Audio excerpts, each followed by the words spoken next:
Among Morgoth's most powerful and terrifying servants were the Balrogs, demons of shadow and flame. Originally, these beings were Maiar, kindred spirits to Sauron, Gandalf, and Saruman. But while others of their kind sought knowledge or served the Valar, the Balrogs joined Morgoth's rebellion, choosing a path of fire and darkness. Their fall likely began even before they entered Arda, when they sided with Melkor in his discord during the music of the Ainur, sowing the seeds of corruption rooted in the very creation of the world. Once they followed Morgoth into Arda, this corruption only deepened. Morgoth traveled north and, before the First Age, raised his dark fortress, Utumno, where he called to all the dark spirits of Middle-earth. Here, the most twisted of beings gathered, but none were as feared or as powerful as the spirits of fire, now bound in dreadful forms as Balrogs. Morgoth drew many servants under his rule, some willingly, others through treachery or deceit. But among them all, the Balrogs were his most terrible creations, spirits of fire, now demons of terror. For of the Maiar many were drawn to his splendor in the days of his greatness, and remained in that allegiance down into his darkness, and others he corrupted afterwards to his service with lies and treacherous gifts. Dreadful among these spirits were the Valaraukar, the scourges of fire that in Middle-earth were called the Balrogs, demons of terror. During this time, Morgoth acted against the Valar directly. He had noticed the Valar led by Manwë build two colossal lamps, the lamps of Valar, Iluin in the north and Ormul in the south, to light the world. Melkor saw this as a threat to his power, and being the mightiest of the Valar, destroyed both of the lamps single-handedly. This sent the world into a period of darkness. In response to Melkor's might and the darkness, the Valar withdrew to the western land of Aman, where they created Valinor and the two trees of light, Laurelin and Telperion. As a result of their departure, Morgoth was able to grow his power unchecked. He had practically free reign over Middle-earth, and as a result, Melkor filled the lands with terrible creatures and decay. He also built his second lesser fortress Angband in the west, while building up his power. During this time, Melkor was the first to discover the awakening of the Elves. In his cruel nature, he captured many of them and used his wicked powers to transform them into the first orcs in mockery of the Elves. Eventually, the Vala Orome, the hunter of the Valar, discovered the newly birthed Elves and learned of Melkor's cruel actions. Alarmed by this knowledge, he returned to Valinor and reported to the other Valar. His revelations were enough to convince them that they could no longer stand idly by. The Valar united to come to the aid of the Elves, attacking Morgoth's stronghold. In a battle of the powers, the combined might of the Valar was able to defeat Melkor and destroy Utumno. But Melkor was not dead. The Valar captured him, chaining him with Angainor, a powerful chain forged specifically to bind him, and imprisoned him in the halls of Mandos. With their master defeated and their fortress destroyed, Morgoth's servants, particularly the Balrog and Sauron, fled to his second fortress of Angband. Here they waited for many years for the return of their master. For Morgoth would return. After 3 ages, Morgoth was able to convince the Manwë to release him, feinting repentance. But his repentance was a lie. He was more resentful than ever.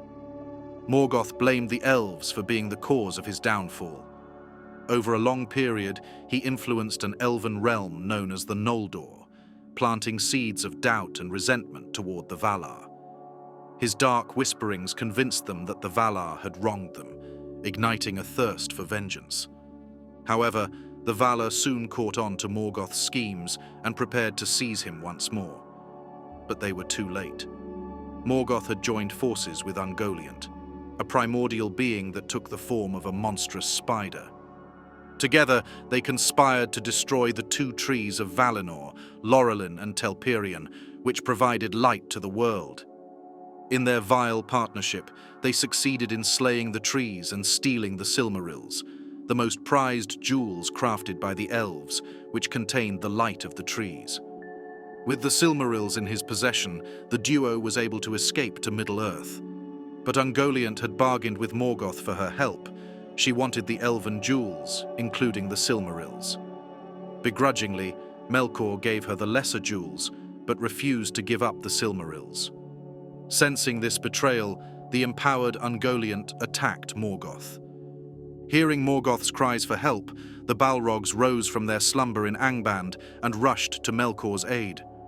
With the Balrogs' help, Ungoliant had no choice but to flee. After this victory, Morgoth began building his influence in Middle-earth once more and wages war against the Elves.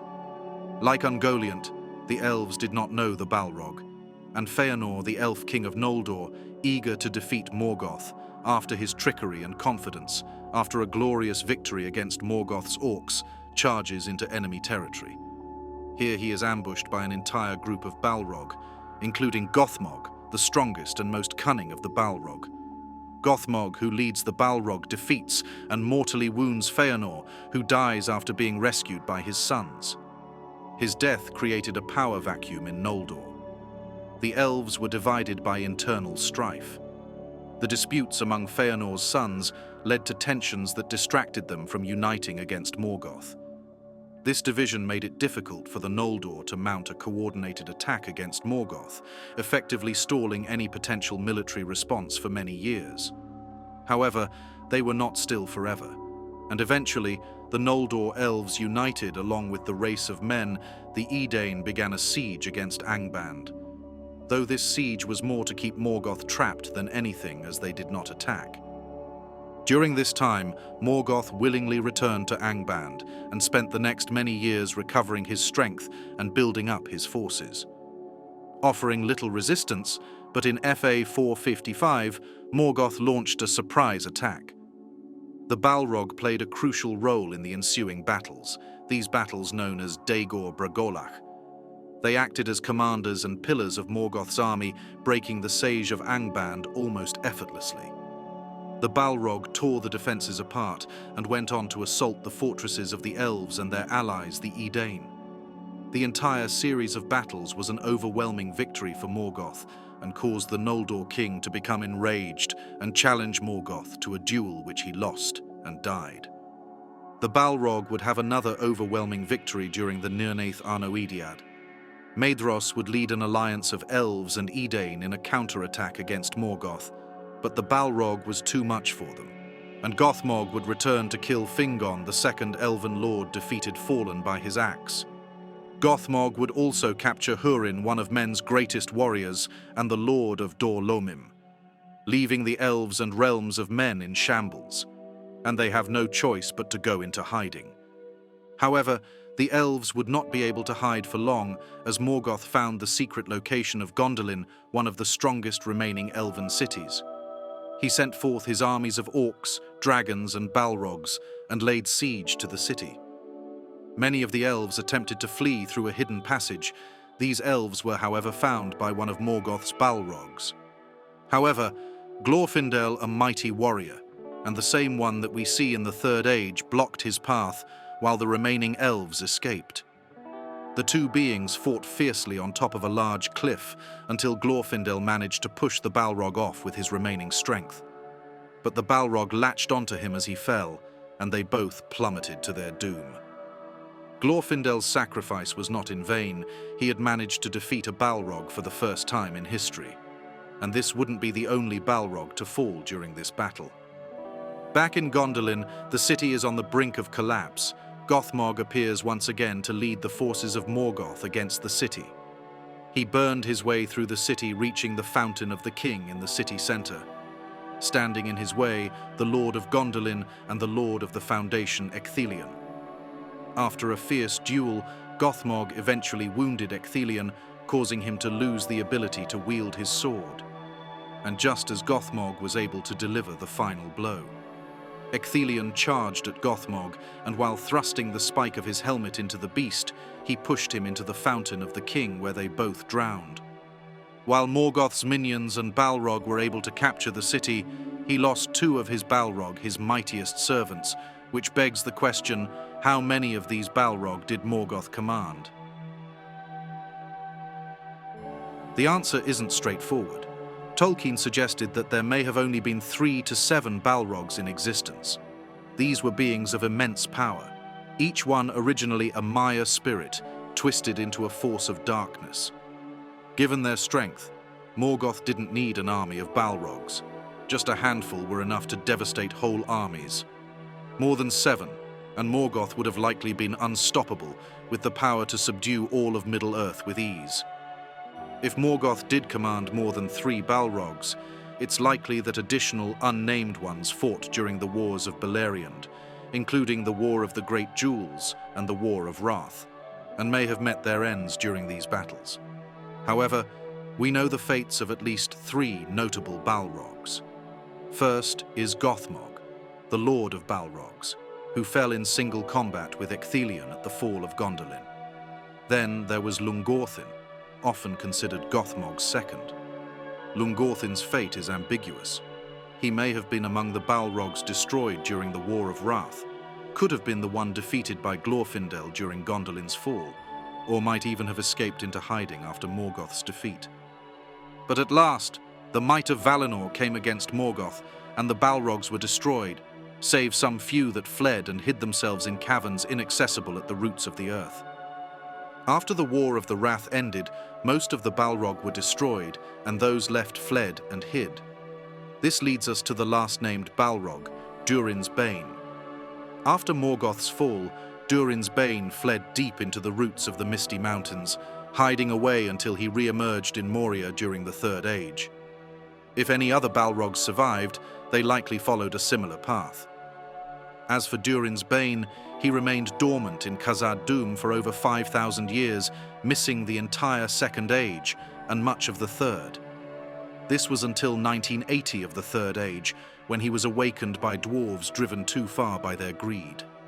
The dwarven race, and by extension, the dwarves of Moria, were naturally a race that sought out mithril and other precious gems. One day, they dug too deep, awakening the demon, which at this time would be nothing more than an ancient legend to the dwarves. Durin, the king of the dwarves at the time, fought the beast, but was slain, granting the Balrog its name. Durin's Bane also defeats and kills Durin's son Nine the Firm when he attempts to slay the beast in revenge for his father. The remaining dwarves of Moria, no match for the ancient Balrog, were forced to flee to the Lonely Mountain. And thus the Balrog, once left alone to slumber once more, it would be another 800 years before the Balrog would be seen once more. This was during the Battle of Azan-ul-Bizar, the last battle in the War of the Dwarves and Orcs in the Third Age. At the end of the one battle, the dwarf Thrain too wished to reclaim Moria, but was stopped by Dain Ironfoot, who had reached the threshold and caught a glimpse of the terrifying creature. While Thrain heeded the advice of Ironfoot, another dwarf did not. Just 9 years later, in 2989 of the Third Age, a dwarf named Balin would go on to reclaim Moria with a small band of dwarves. These dwarves discovered Durin's axe and a mithril helm, but they did not discover the fire demon Durin's Bane.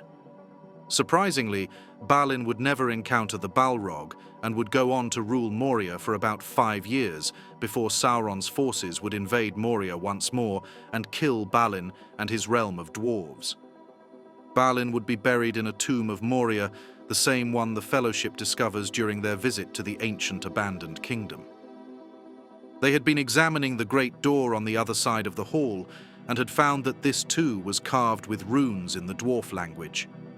They gave the name of Balin, son of Fundin, and of other dwarves, and the same words appeared again and again. "A chamber of records," said Gimli. "I guess that these carvings date from Balin's time." There was a silence, and they turned back towards the door, seeing a shadow of a doubt cross their faces. Gandalf entered and halted just inside, after the long hall. He cast his light forward, and they saw a table. And on the table was a slab of white stone, and on it were deep letters graven, "Balin, son of Fundin, Lord of Moria." "He is dead then," said Frodo. "I feared it was so." This news came heavy-hearted to Gimli, who knew and was related to Balin. To understand Balin's fate, Gandalf began reading a slab that contained his late words. His fate was sealed by Sauron's orcs. It didn't take the Fellowship long to realize what this meant for them too, and right on cue they heard the clattering and clomping of the evil beings. They sealed the door, but it didn't take long for orcs, trolls, and evil beings to break it down and assault the Fellowship, and after a quick but powerful battle, leaving many fallen orcs and a troll, along with Frodo wounded, the Fellowship begin to retreat out of Moria. But during their retreat, they came across it. The being so terrifying it left even the mighty Gandalf afraid. Its mere presence had scared all the dark forces chasing them to flee in terror. Durin's Bane had been awoken, and it caught sight of the Fellowship. Gandalf immediately told everyone to run, but they couldn't run forever, and on the bridge of Khazad-dûm, Gandalf met the Balrog head-on, giving the rest of the Fellowship time to run. "I am a servant of the secret fire, wielder of the flame of Anor. The dark fire will not avail you, flame of Udun. Go back to the shadow. You shall not pass." Using these words as his incantation, Gandalf was able to drive the Balrog back and into the pits of Moria, an abyss further deep than even he could know.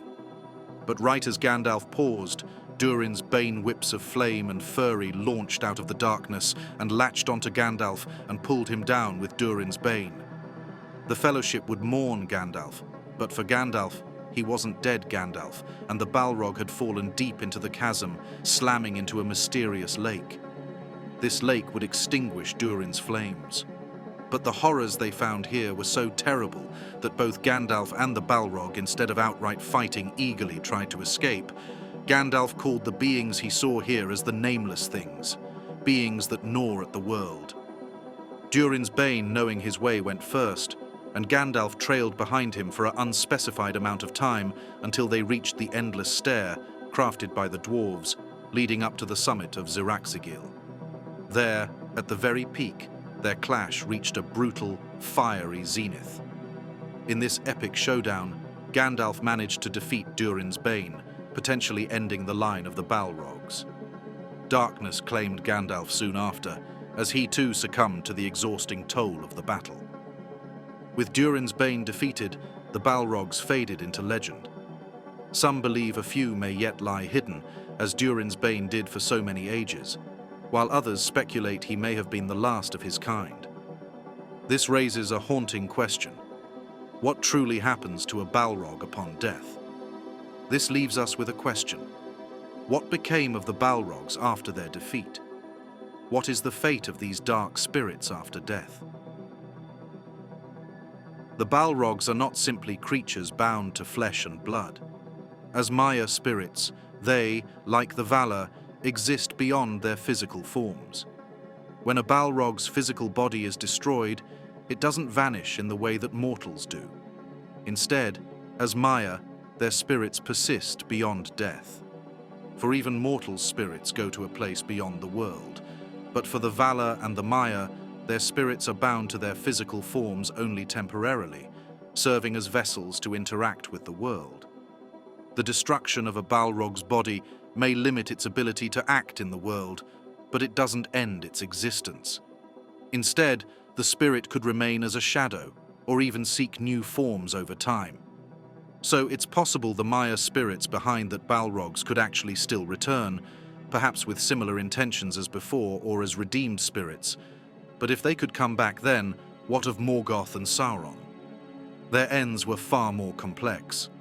Morgoth, though once mighty, had poured so much of his essence into his conquests and his hatred for creation that his very spirit became corrupted, weakened by his own darkness. He spread his power thin, infusing ardor itself with his malice, staining mountains, forests, and life itself. When he was finally cast into the void, he was drained, too depleted to return.